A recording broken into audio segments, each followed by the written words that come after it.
Hello guys, welcome to mfc-creations. ഇപ്പോൾ കഴിഞ്ഞ വീഡിയോയിൽ നമ്മൾ എങ്ങനെ പോസ്റ്റ് അപ്ഡേറ്റ് ചെയ്യാം എന്നുള്ളതിനെ കുറിച്ച് നോക്കി. ഈ വീഡിയോയിൽ നമ്മൾ പോസ്റ്റ് ഡിലീറ്റ് ചെയ്യാനുള്ള API ആണ് ബിൽഡ് ചെയ്യാൻ പോകുന്നത്. ഓക്കെ, സോ അതിനായിട്ട് നമുക്ക് ആദ്യം ഒരു റൗട്ട് ക്രിയേറ്റ് ചെയ്യണം. പോസ്റ്റ് റൗട്ടിൽ വരെ പുതിയൊരു റൗട്ട് ക്രിയേറ്റ് ചെയ്യാം. ഓക്കെ, സോ ഇതിൻ്റെ മെത്തേഡ് ഡിലീറ്റ് ആയിരിക്കും. ഇതിലും ID ഞാൻ പാരാമീറ്ററിൽ എടുക്കുന്നുണ്ട്. ഇവിടെ നമുക്ക് വാലിഡേഷൻ മെത്തേഡിൽ വരേണ്ട ആവശ്യമില്ല. ദെൻ അപ്ഡേറ്റ് പോസ്റ്റിന് പകരം നമുക്കിവിടെ വേണ്ട ഫംഗ്ഷൻ ഡിലീറ്റ് പോസ്റ്റ് ആണ്. അത് നമുക്കിനി കൺട്രോളറിൽ പോയിട്ട് ഈ ഒരു ഡിലീറ്റ് പോസ്റ്റ് എന്ന് പറയുന്ന ഫംഗ്ഷൻ ക്രിയേറ്റ് ചെയ്യണം. സോ അതിനായിട്ട് ഞാൻ ഈ അപ്ഡേറ്റ് പോസ്റ്റിൻ്റെ സെയിം ഫംഗ്ഷൻ ഞാനിവിടെ കോപ്പി ചെയ്തു. ദെൻ ഞാനിവിടെ അപ്ഡേറ്റിന് പകരം ഞാൻ ഡിലീറ്റ് എന്ന് കൊടുത്തു. ഓക്കെ, ഇവിടെ ഞാൻ ബോഡിയിൽ നിന്ന് ഒന്നും എടുക്കുന്നില്ല. ദെൻ എനിക്ക് സർവീസിനകത്ത് അപ്ഡേറ്റ് പോസ്റ്റിന് പകരം ഡിലീറ്റ് പോസ്റ്റ് എന്ന് പറയുന്ന ഒരു മെത്തേഡ് ക്രിയേറ്റ് ചെയ്യണം. ഇവിടെ നമ്മൾ ഡാറ്റ ഒന്നും പാസ് ചെയ്യുന്നില്ല, പക്ഷേ നമുക്ക് ആ പോസ്റ്റിൻ്റെ ID വേണം. അതുപോലെ തന്നെ പെർമിഷൻ ചെക്ക് ചെയ്യാൻ ആ യൂസറുടെ IDയും വേണം. സോ ഇത് രണ്ടും നമുക്ക് വേണം. ദെൻ ഇവിടെ പോസ്റ്റ് അപ്ഡേറ്റിന് പകരം ഞാൻ പോസ്റ്റ് ഡിലീറ്റഡ് എന്ന് പറയുന്ന ഒരു മെസ്സേജാണ് കൊടുക്കുന്നത്. പിന്നെ ഇവിടെ ഡാറ്റയൊന്നും സെൻഡ് ചെയ്യേണ്ട ആവശ്യമില്ല. സോ നമുക്ക് ഈ ഡാറ്റ എന്ന് പറയുന്ന വേരിയബിളും നമുക്ക് ആവശ്യമില്ല. ഓക്കെ, സോ കൺട്രോളറിൽ ഇത്രയേ ചെയ്യാനുള്ളൂ. ഇനി നേരെ സർവീസിലോട്ട് പോവാം. Post service. ഇവിടെ ഞാൻ ഈ അപ്ഡേറ്റ് പോസ്റ്റ് എന്ന് പറയുന്ന ഈ ഫംഗ്ഷൻ കോപ്പി ചെയ്തു, ഇവിടെ പേസ്റ്റ് ചെയ്തു. ഓക്കെ, ഇവിടെ അപ്ഡേറ്റ് പോസ്റ്റിന് പകരം ഞാൻ ഡിലീറ്റ് പോസ്റ്റ് എന്നാക്കി കൊടുത്തു. ഇവിടെ നമുക്ക് ആ പോസ്റ്റിൻ്റെ ID വേണം. സോ അതുപോലെ തന്നെ ഡാറ്റ വേണം. സോ ID സ്ട്രിങ് ആയിരിക്കില്ല, അതൊരു നമ്പർ ആയിരിക്കും. ഓക്കെ, നമ്മൾ അപ്ഡേറ്റ് പോസ്റ്റിലും സ്ട്രിങ് അല്ല നമ്മൾ എക്സ്പെക്ട് ചെയ്യുന്നത്, ID നമ്പറാണ്. ഓക്കെ, അതൊരു മിസ്റ്റേക്ക് ആയിരുന്നു. ദെൻ ഇവിടെ നമുക്ക് വാലിഡേഷൻ വേണം. ആദ്യം നമുക്ക് പോസ്റ്റ് ഉണ്ടോ എന്ന് ചെക്ക് ചെയ്യണം. പോസ്റ്റ് ഉണ്ടെങ്കിൽ അത് ഡിലീറ്റ് ചെയ്യാനുള്ള പെർമിഷൻ ഉണ്ടോ എന്ന് കൂടെ നോക്കണം. ഓക്കെ, ദെൻ അത് കഴിഞ്ഞ് നമുക്കിവിടെ ഈ അപ്ഡേറ്റ് എന്ന് പറയുന്ന മെത്തേഡ് എടുത്ത് കളയാം. ദെൻ നമുക്കിവിടെ പോസ്റ്റ് ഡോട്ട് ഡിസ്ട്രോയ് എന്ന് പറയുന്ന ഒരു മെത്തേഡാണ് Sequelize നമുക്ക് ഡിലീറ്റ് ചെയ്യാൻ വേണ്ടി തരുന്നത്.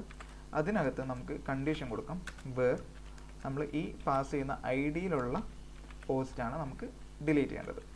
ഓക്കെ, സോ ഇവിടെ ഞാനൊന്നും റിട്ടേൺ ചെയ്യുന്നില്ല. സോ ഇതെടുത്ത് ഒഴിവാക്കി. ഒന്നും റിട്ടേൺ ചെയ്യാത്തതുകൊണ്ട് തന്നെ നമുക്കിവിടെ വോയിഡ് എന്ന് കൊടുക്കാം. ഇനി സേവ് ചെയ്യാം. സോ ഇവിടെ നമുക്ക് കൺട്രോളർ പേരുണ്ട്. ഈ പാരാമീറ്ററിൽ വരുന്നത് സ്ട്രിങ് ആണ്. സോ അത് നമുക്ക് നമ്പറായിട്ട് കാസ്റ്റ് ചെയ്ത് കൊടുക്കാം, ആസ് നമ്പർ.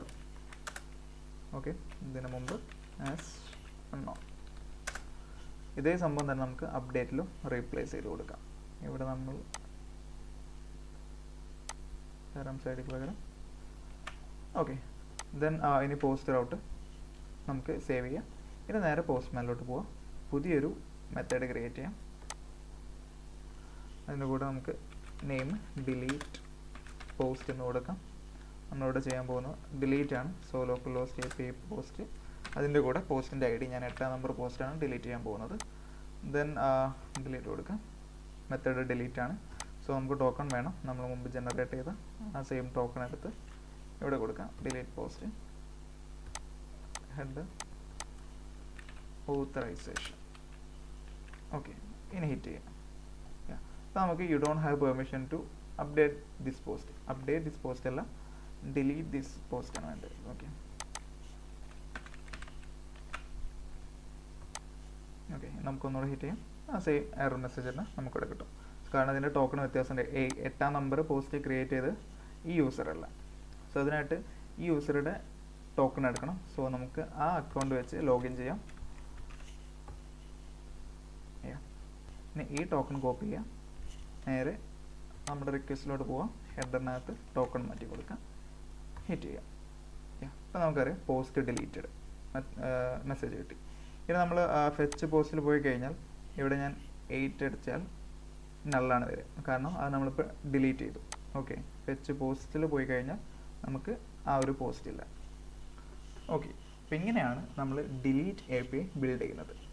ഓക്കെ, ഇപ്പോൾ നമ്മൾ CRUD ഓപ്പറേഷൻ നമ്മളിവിടെ കംപ്ലീറ്റ് ചെയ്തു. നമ്മൾ ആദ്യം ക്രിയേറ്റ് ചെയ്തു, ദെൻ അതുപോലെ തന്നെ ഫെച്ച് 2 ടൈപ്പ് ചെയ്തു, ദെൻ അപ്ഡേറ്റ് ചെയ്തു, ഇപ്പോൾ ഡിലീറ്റും ചെയ്തു. ഓക്കെ, അപ്പോൾ ഇതുവരെ ചെയ്തതിൽ എന്തെങ്കിലും ഡൗട്ട്സോ ക്ലാരിഫിക്കേഷൻ ആവശ്യമുണ്ടെങ്കിൽ നിങ്ങൾക്ക് കമൻറ്റിലൂടെ അറിയിക്കാവുന്നതാണ്. അപ്പോൾ ഈ വീഡിയോയിൽ നമ്മൾ ഇത്രേ പറയുന്നുള്ളൂ. അടുത്തൊരു വീഡിയോ ആയിട്ട് വീണ്ടും കാണാം. Thank you for watching.